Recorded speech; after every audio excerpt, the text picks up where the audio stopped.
So we have in our audience here, we have a brother here named Dane Osborne, and we did an interview with him. We're going to show that in a little while.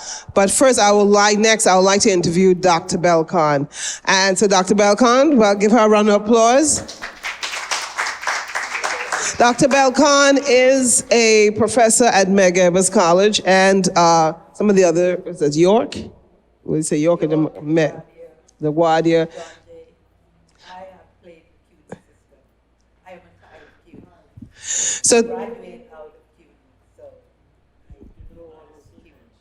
So let me just give a short little synopsis here of Dr. Belcon's portfolio.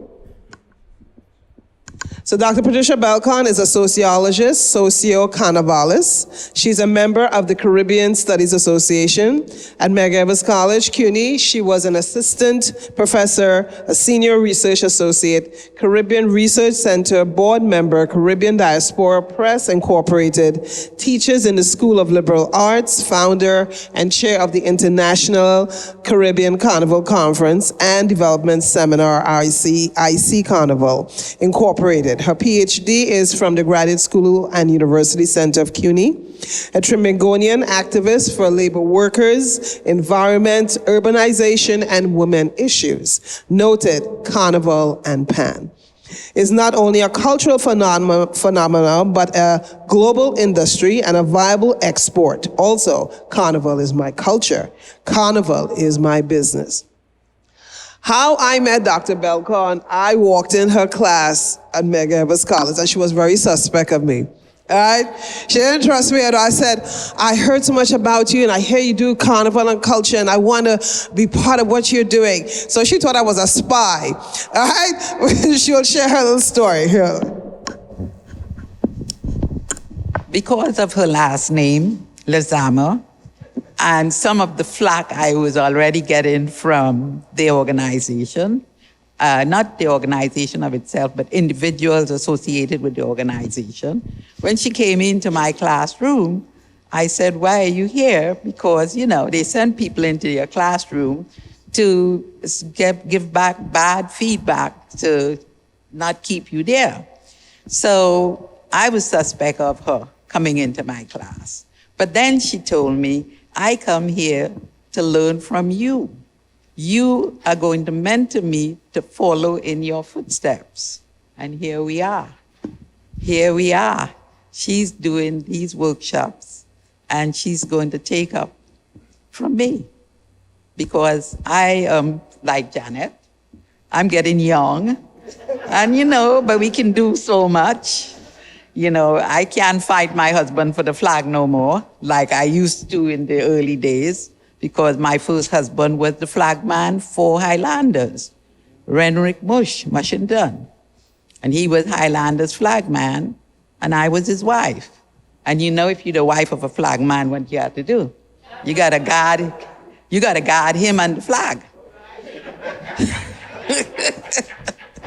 So we were always fighting in Highlanders for the flag, because when he leave the flag, I grab it. So I was doing my thing with the flag too. So Najami? So what encouraged you to become, or inspired you to become a socio-carnavalist? Very interesting that you showed Brazil just now.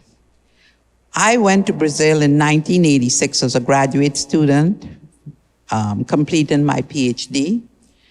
And when you get to that country, you feel like you're in Trinidad, except the language.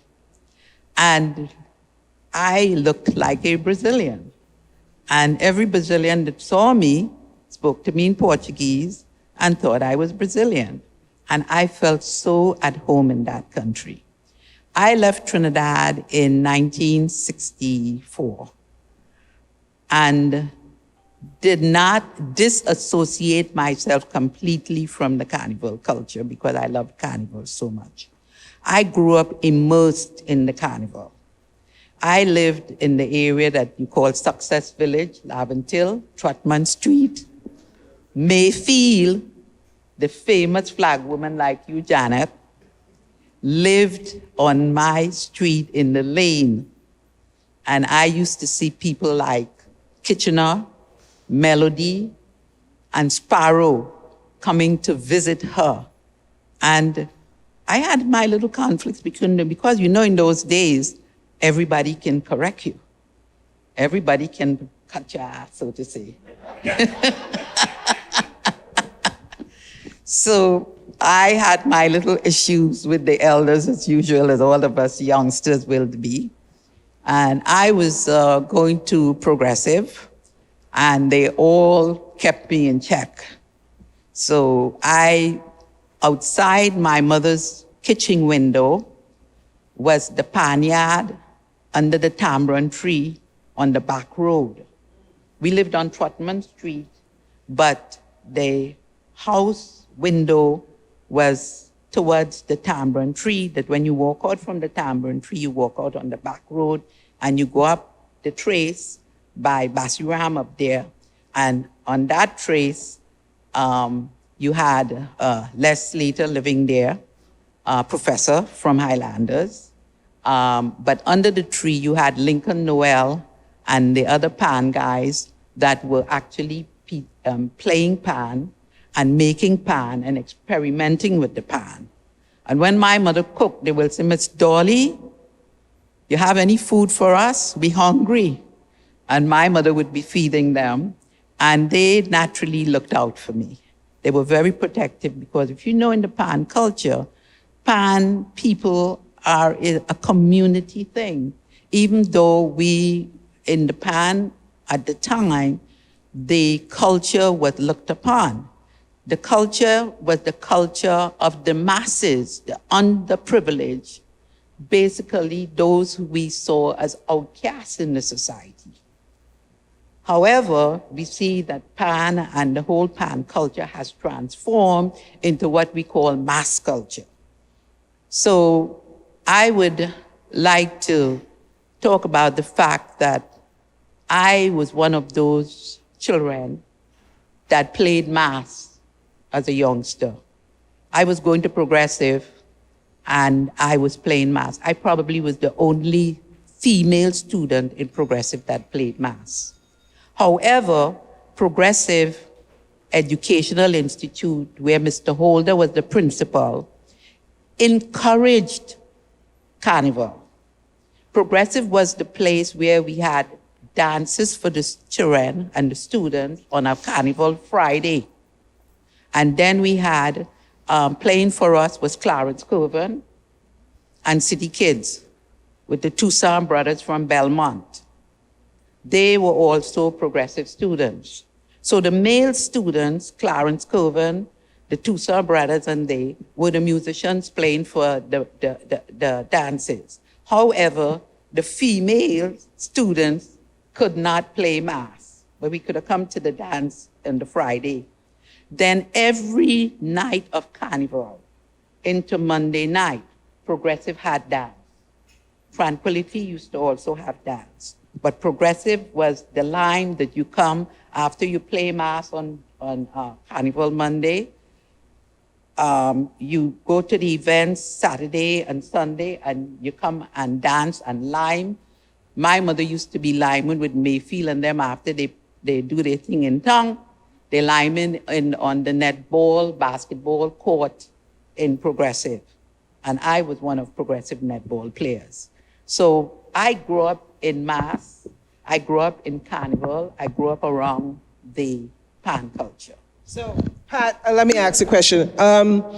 From your recollection, how important is it for a flag bearer to be part of the carnival cultural experience? How rich, how important this is?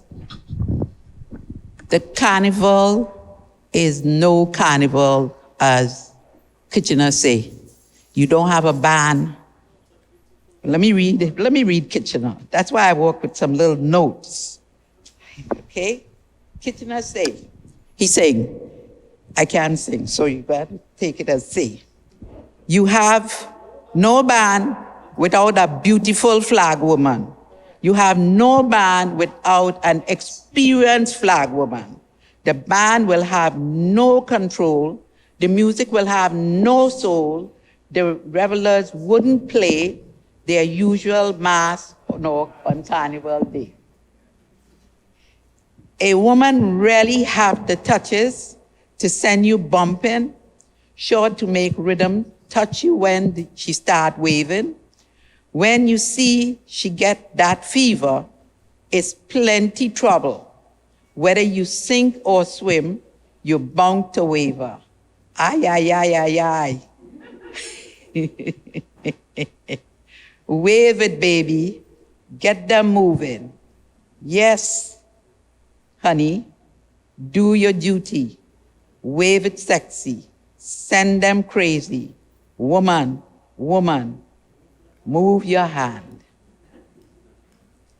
So this is how important the flag woman, or the flag person for that matter, in the band.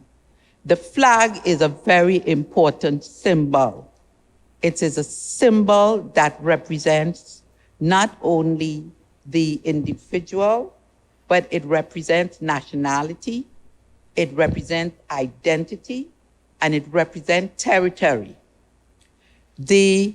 For example, to show you how important the flag is in society in general, when the Italian Columbus the Conquistador came to our island, his men came and planted a flag, and immediately the territory and the indigenous Amerindians became Spanish. That's how important the flag is. Now look at the flag in the band, and when you look at the bands, the flag first identifies the band. The flag on the street, the flag person on the street defines the territory of the band. I'll tell you about an incident with Casablanca and Tokyo. All you know about that? Casablanca and Tokyo. Casablanca coming down Frederick Street, right? Casablanca coming down Frederick Street. Casablanca band is at the Church of Scotland, just above Woodford Square, the university. The flag man is all the way down there by Keith Street by Singer Sewing Company. But Tokyo coming across Prince Street, and Tokyo get onto Frederick Street between the band and the flag man. What happened? Casablanca had no pants after. That's for sure. I must have one. Okay. So what the pan tuners had to do, in them days, steel band played mass Monday, Tuesday, Juve. They had to run back with Casablanca and make new pants for Casablanca to play mass that Monday. And you say, well, what is the importance of that flag man or flag woman? But there's another piece. The flag person sets the tempo and the speed to go with the rhythm for the band. The revelers, the masqueraders, follows that flag person. But the other thing I want to mention, which is very important, especially to us in the African tradition. In the African tradition, we use the flag a lot. And what does the flag do in the African tradition? In the African tradition, the flag has two parts. The cloth part that waves, which is called the pennant, and the pole. So when the flag dancer, I'm going to call it dancer for a reason, takes that flag and start dancing, something metaphysical occurs.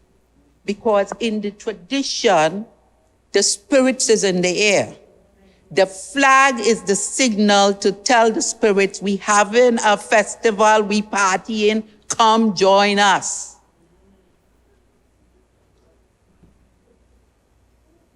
Out there, and my paws raised too. My paws raised, I felt it. And I'm feeling it throughout my body. I'm sorry. No, I'm feeling it.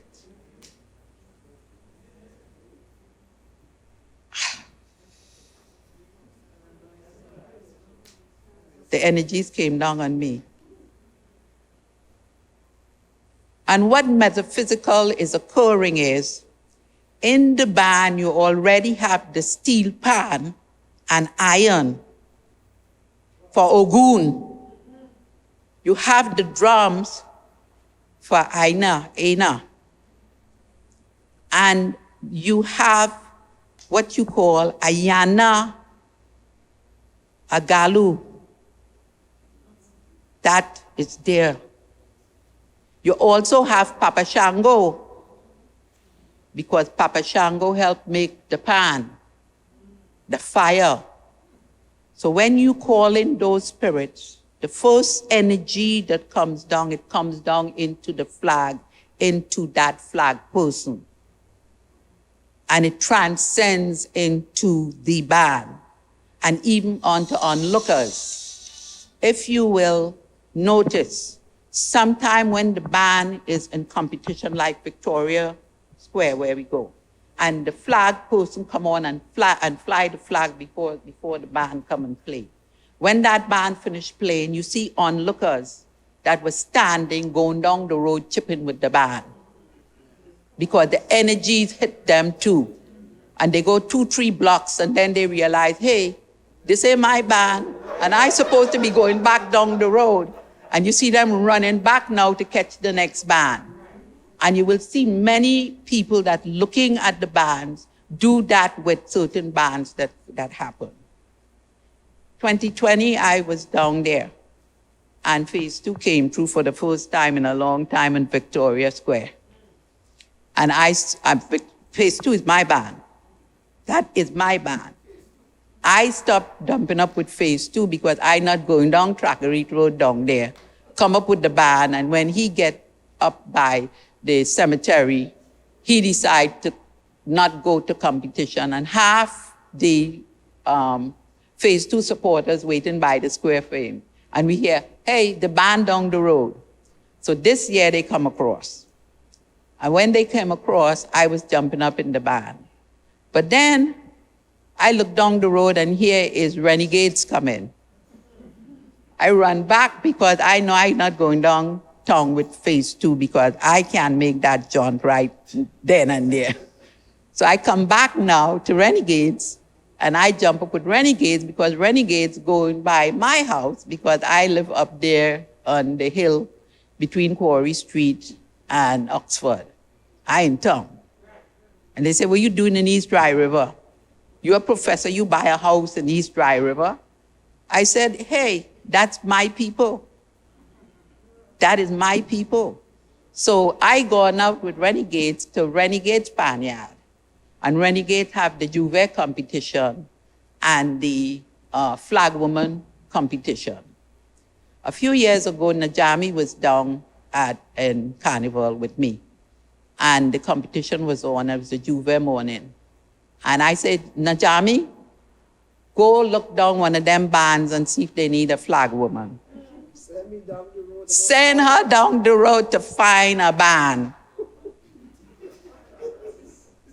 Najami come back with the band. And Najami energies hitting everybody. And I and Najami just communicating by eyes. Up to now, I don't know what the band was. I asked her too. She don't know the band. But energies come down from Najami with that band that everybody in front of Renegades was touched. So this is what I'm saying.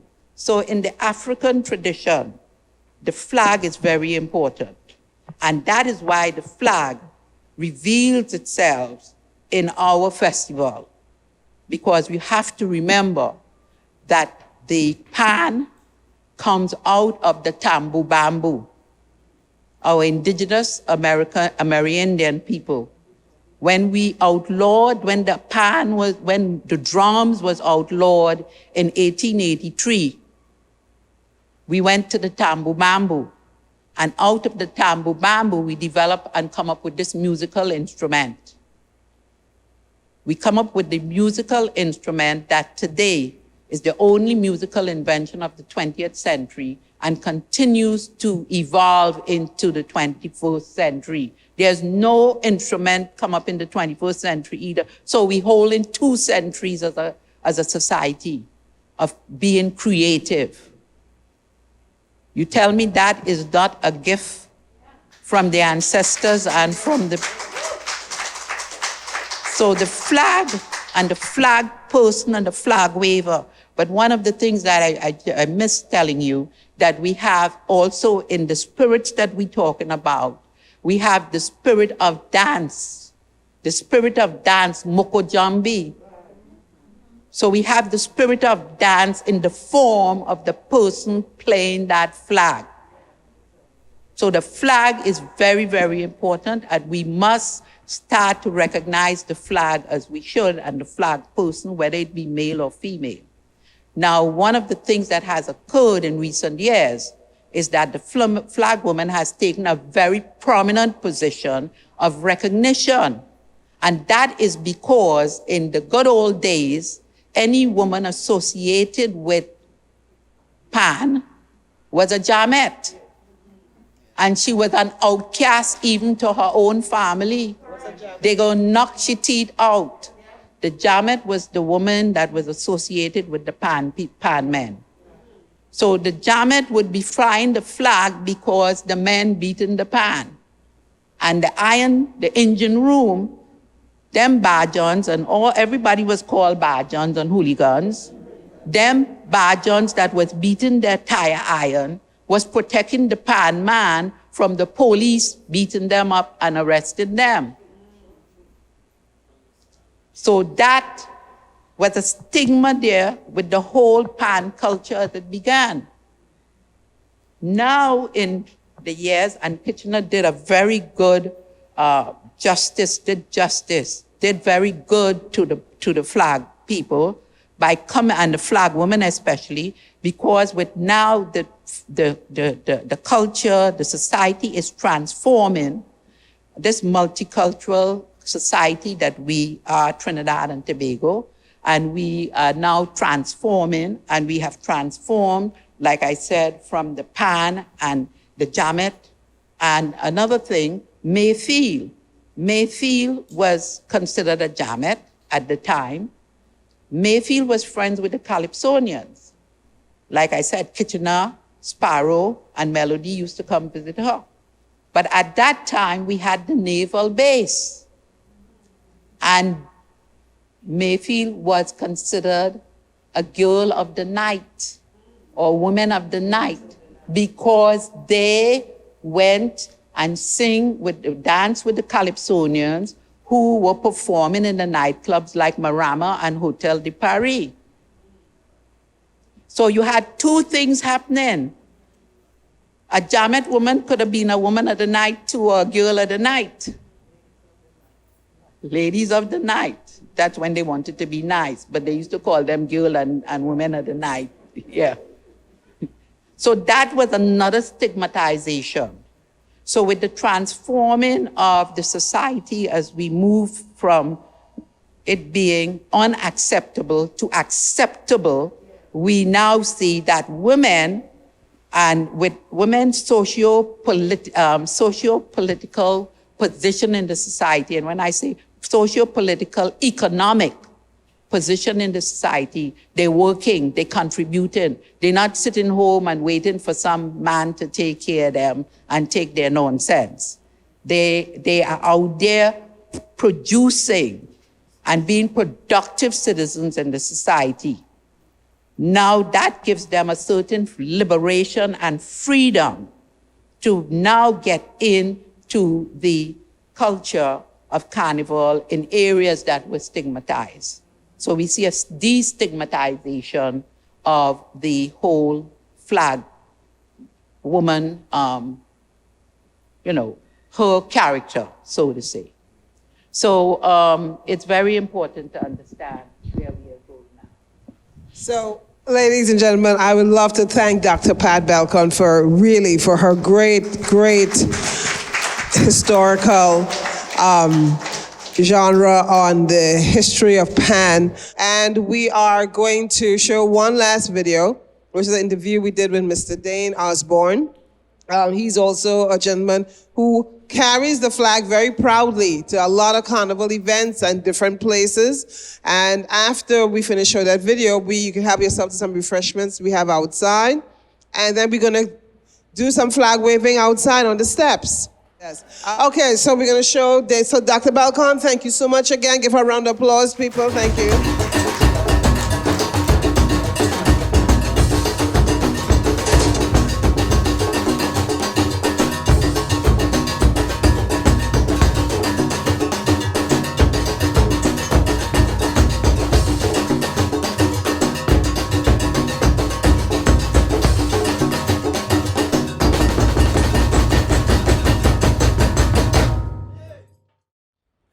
Welcome, everyone. Welcome to Long Live Our Flag Bearers series. This is going to be a series. I am Najami Lazama, aka Bushwoman, and in celebration of Caribbean Heritage Month, Juve Fest and Bushwoman's Conversations Project presents Long Live Our Flag Bearers.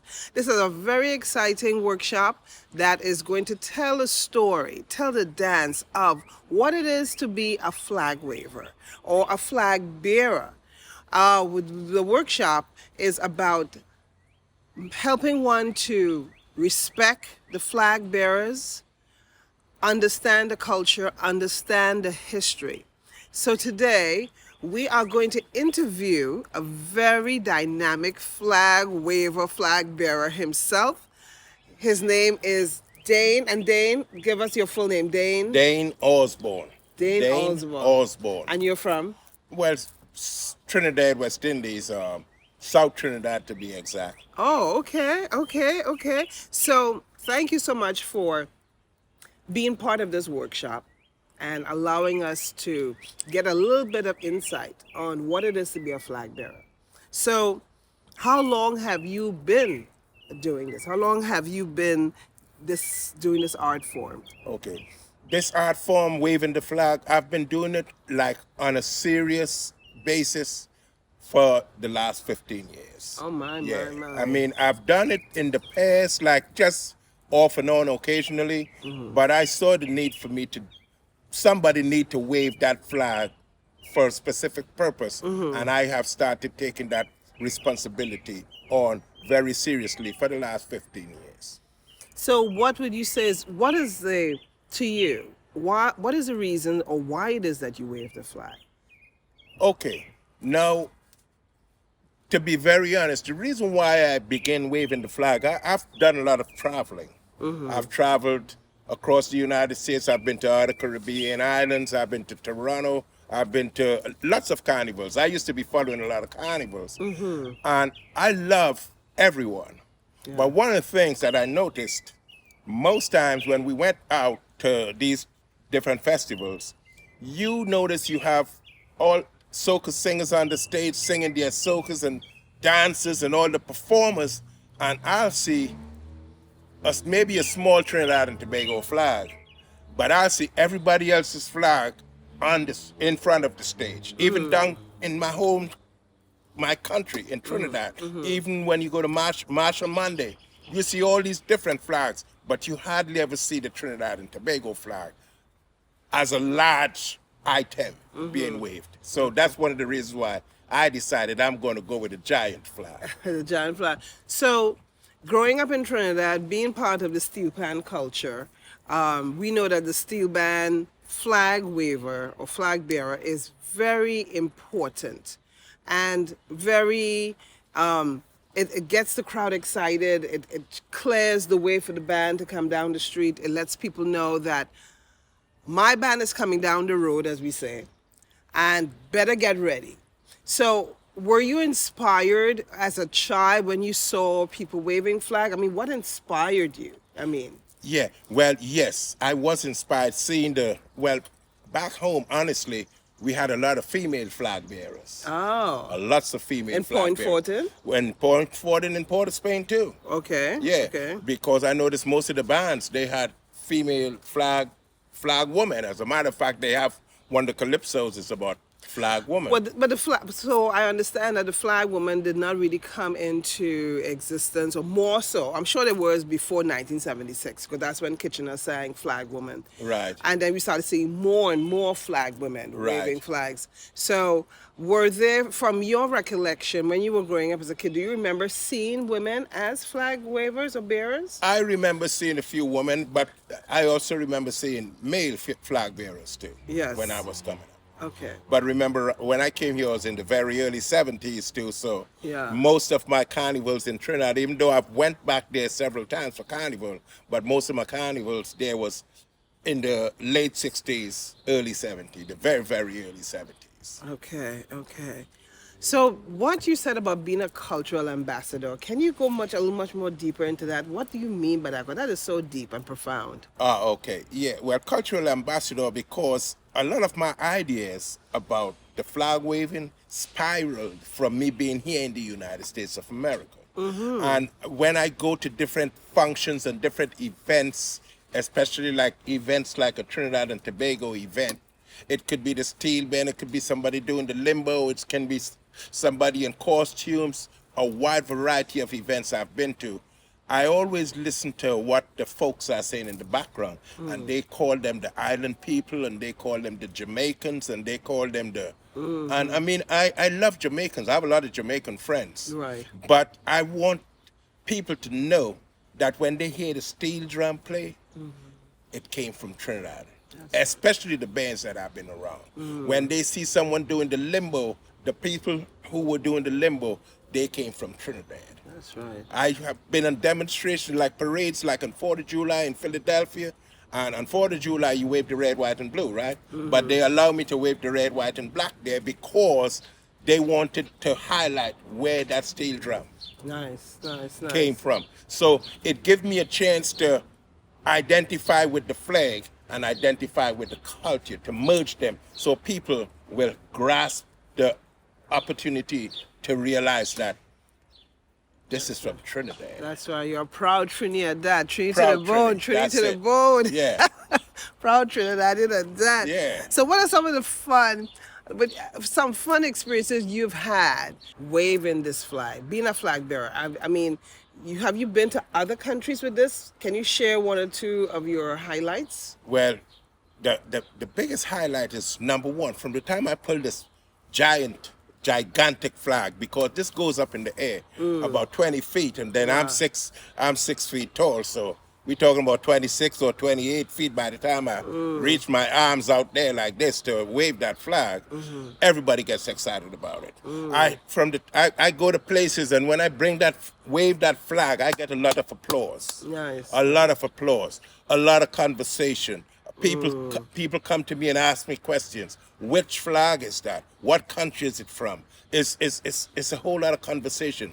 And lots of folks always want to get pictured standing by this flag. So you are a celebrity in different parts of the world, my brother. Right here in Brooklyn. No, for real. Right here in Brooklyn, I am, because I'll be honest with you, every year I bring it out for Kiddies Carnival, I bring it out for Juve, and I bring it out in the Parkway also.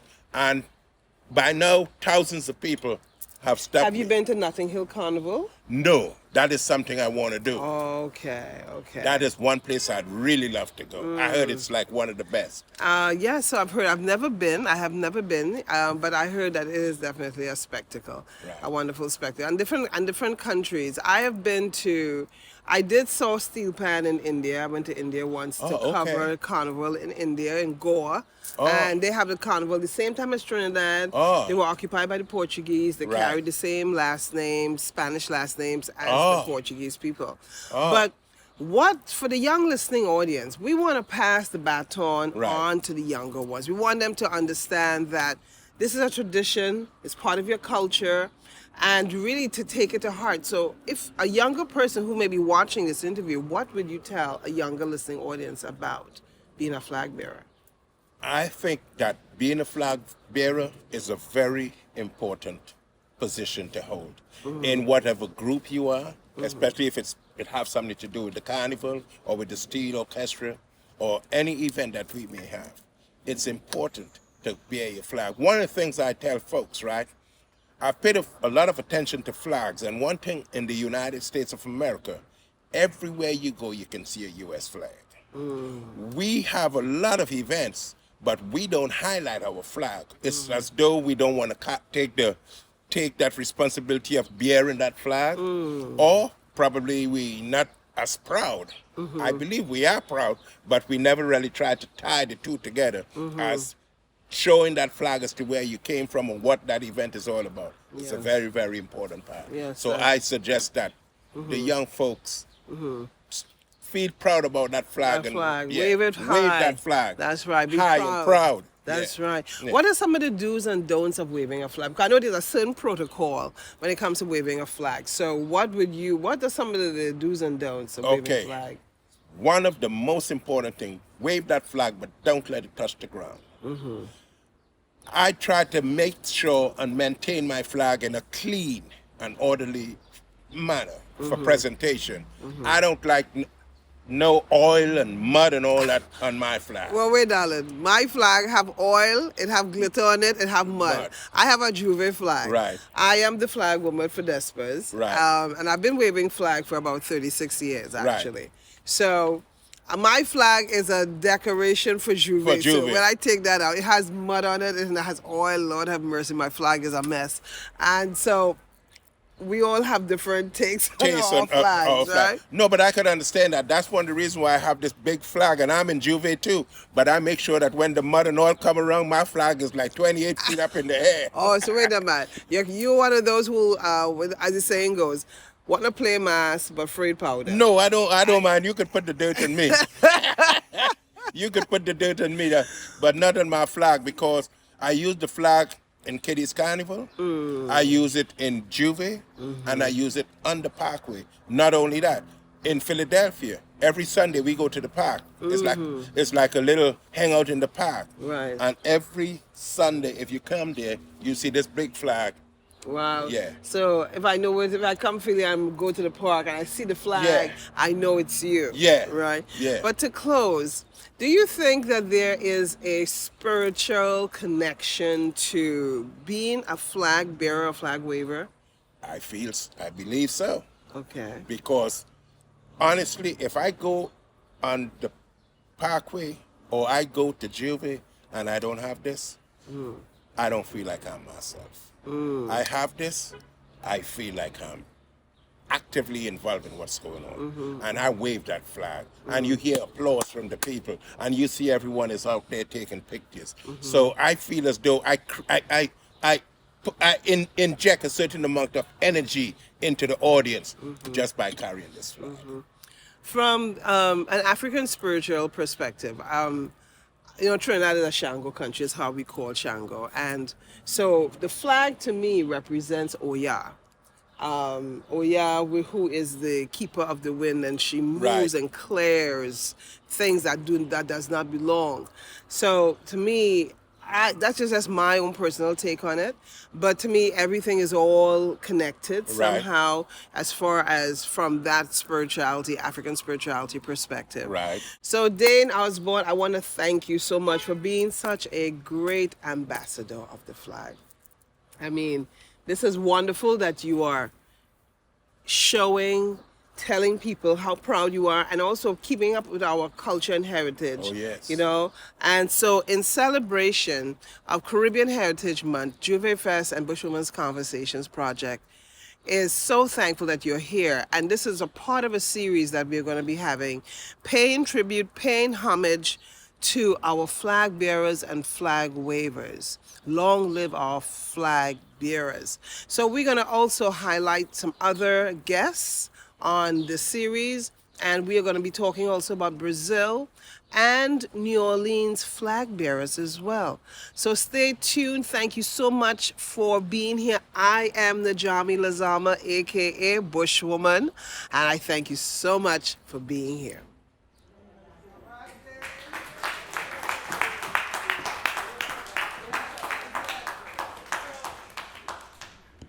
Okay, that was a great interview we had with Dane. Thank you so much. This is the brother here.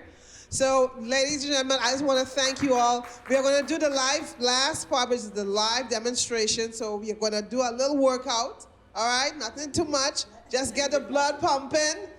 And so I would love to thank everyone who showed up here today. I really appreciate your presence and your energy. You could have been doing something else elsewhere. And I appreciate that you showed up here to support Juve Fest Collective and Bushwoman Conversations Project. And this is going to be one of many. So please feel free. We got sorrel, we got morby, we got pylori, we got fish cakes, we got cheese platter. What else? We got fruits. So please help yourself. And in about 5 to 7 minutes, we're going to be outside in the back of the steps. There's flags back there so you can choose which flag you would like to pick to wave to take part in this. All right? So thank you so much again. Let's get ready to go outside. Thank you.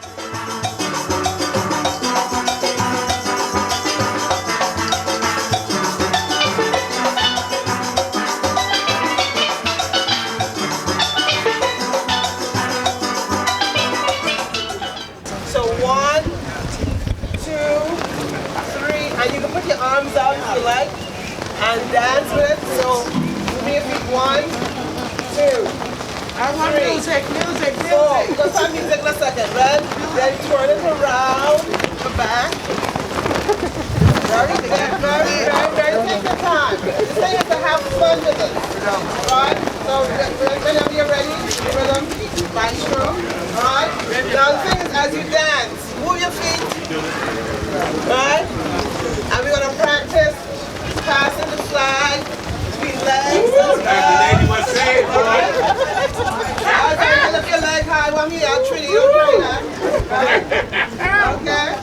You can turn it to the front, like 1, 2, 3, 4. One hand catches the other hand, catches the other hand, catches the other hand. Then you can twirl. You can twirl, turn, and you come back to the front. Alright?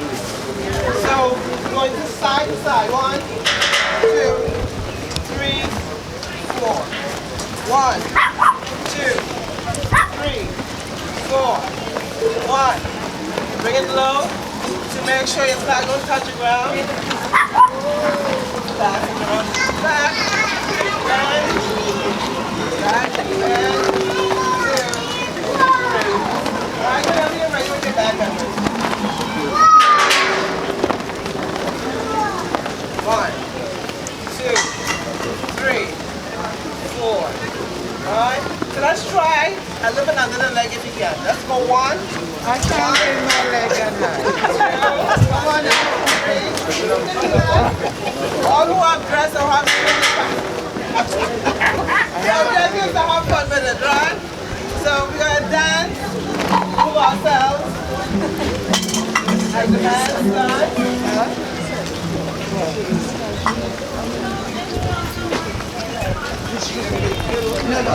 And you can dance, turn.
Thank